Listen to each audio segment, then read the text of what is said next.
Hello student, how are you? Good morning.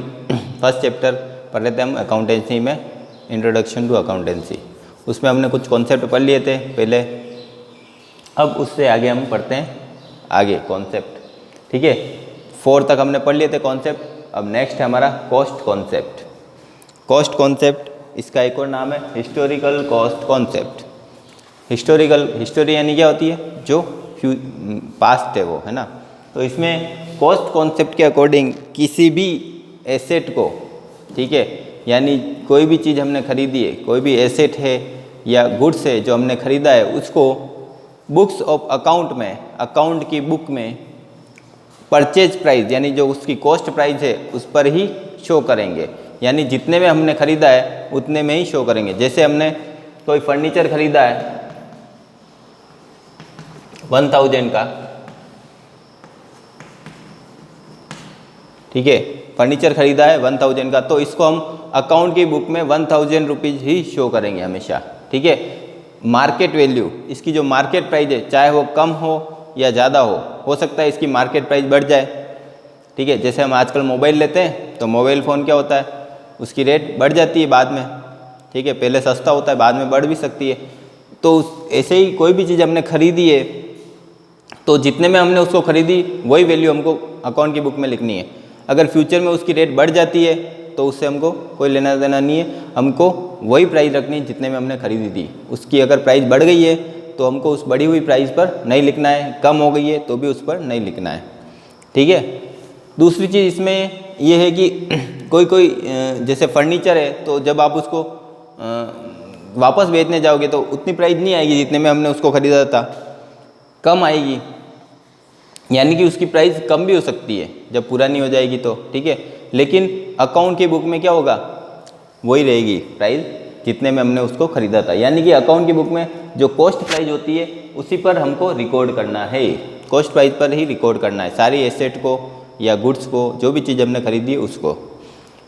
अब इसमें price कम हो सकती है, ठीक है, क्योंकि फर्नीचर हमने खरीदा है, उसको यूज़ भी कर रहे हैं। ठीक है, तो प्राइस कम हो सकती है, उसके लिए एक टर्म यूज़ करते हैं हम, डेप्रिसिएशन। ठीक है, डेप्रिसिएशन जो है वो एसेट के ऊपर लगाया जाता है, फिक्स्ड एसेट के ऊपर। और इसको लगाने का कारण यही है कि जितना हमने यूज़ किया है उतनी उसकी वैल्यू कम कर दो। जिस साल हम यूज़ करते हैं उस साल हम जितना यूज़ कर रहे हैं उतनी उसकी वैल्यू कम करनी है। तो डेप्रिसिएशन से हम इसको कम कर सकते हैं, इसके अलावा और किसी कारण से उसकी वैल्यू कम नहीं होगी। ठीक है, फिर अगला है dual aspect concept. Dual aspect concept हमने पढ़ा है डबल एंट्री सिस्टम के बेस पर कि every transaction has 2 aspect, credit and debit with equal amount. एक इक्वल अमाउंट होती है, ठीक है, एक डेबिट होगा एक क्रेडिट होगा। यानी कि जितने भी बिजनेस ट्रांजैक्शन है, जो फाइनेंशियल ट्रांजैक्शन है, उनसे 2 अकाउंट इफेक्टेड होते हैं, 2 एस्पेक्ट इफेक्टेड होते हैं। अकाउंट ज़्यादा भी हो सकते हैं, ठीक है, और जितना डेबिट होगा उतना ही क्रेडिट होगा, अमाउंट सेम होगी दोनों साइड में। ठीक है, तो ड्यूल एस्पेक्ट कॉन्सेप्ट, ये डबल एंट्री सिस्टम है, सेम। फिर अगला है revenue recognisation concept. Yes, revenue का मतलब क्या होता है? इनकम।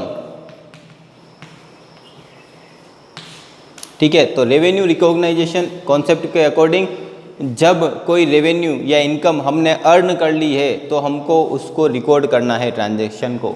ठीक है, जैसे ही हमने कोई रेवेन्यू यानी इनकम अर्न कर ली, कमा ली है, तो हमको उसको अकाउंटिंग की बुक में रिकॉर्ड करना है।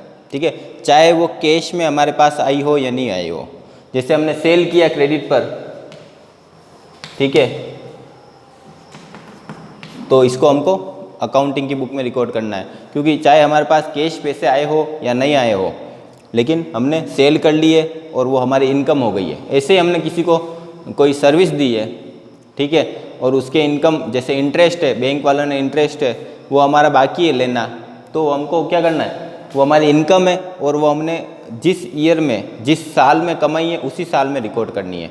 जैसे अभी 2020 चल रहा है तो हमने 2020 में कमाई है तो उसी साल में वो रिकॉर्ड होगी, चाहे वो हमारे पास कैश आए या नहीं आए, हमको उस साल की इनकम उसको मानना है।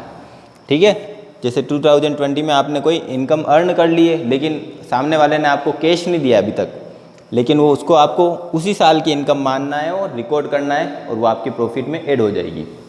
इसको बोलते हैं revenue recognisation concept. Matching concept next है, मैचिंग कॉन्सेप्ट जिसका एक्रूअल कॉन्सेप्ट भी नाम है। इसके अकॉर्डिंग जो रेवेन्यू है उसी के अकॉर्डिंग मैचिंग कॉन्सेप्ट में एक्सपेंसेज और रेवेन्यू इनकम को मैच करना है, ठीक है। तो इसमें भी यही है कि जो एक्सपेंसेज है जैसा इनकम में किया था वैसे ही करना है कि जो एक्सपेंसेज है उनको एक्रूअल बेसिस पर रिकॉर्ड करना है। एक्रूअल का मतलब है जब हमने उनको यूज़ कर लिया है तब वो उस साल के एक्सपेंसेज माने जाएंगे, चाहे हमने उसमें पैसा कैश दिया है या नहीं दिया है, यानी कैश सेटलमेंट हो या नहीं हो।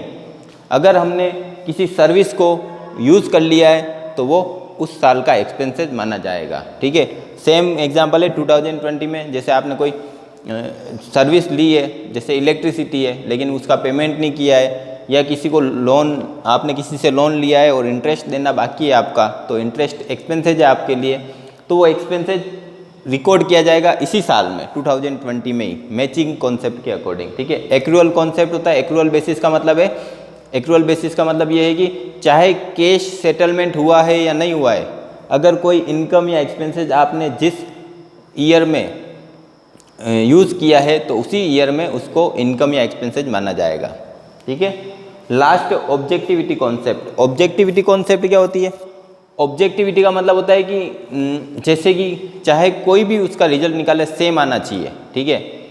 किसी भी चीज़ का रिजल्ट अगर कोई भी निकाले तो सेम आना चाहिए, ये ऑब्जेक्टिविटी कॉन्सेप्ट होती है। तो ऑब्जेक्टिविटी कॉन्सेप्ट में ये है कि अगर जो अकाउंटेंट है, अकाउंटिंग करने वाला, वो पार्शियलिटी नहीं करे, किसी भी ट्रांजैक्शन से रिलेटेड कोई पार्शियलिटी नहीं करे, ठीक है। सारे ट्रांजैक्शन के लिए उसके पास प्रूफ होना चाहिए, बिल वगैरह जो है उनके बेस पर होना चाहिए, एविडेंस के बेस पर सारे ट्रांजैक्शन रिकॉर्ड करे और कोई पार्शियलिटी नहीं करे, ठीक है, जिससे कि अकाउंटिंग का रिजल्ट इफेक्टेड हो। तो ऑब्जेक्टिविटी में जो है वो रिलायबल रिजल्ट आना चाहिए, ये ऑब्जेक्टिविटी कॉन्सेप्ट है, जिसमें अकाउंटेंट को पार्शियलिटी से हटकर काम करना चाहिए। तो ये सारे कॉन्सेप्ट हो गए हैं अपने 9 तक। अब नेक्स्ट हम पढ़ेंगे, अगला जो भी टॉपिक होगा वो कन्वेंशन है, ठीक है। तो ये सारे कॉन्सेप्ट है जिनके बेस पर हम अकाउंटिंग करते हैं या अकाउंटिंग इनके बेस पर होती है, ठीक है।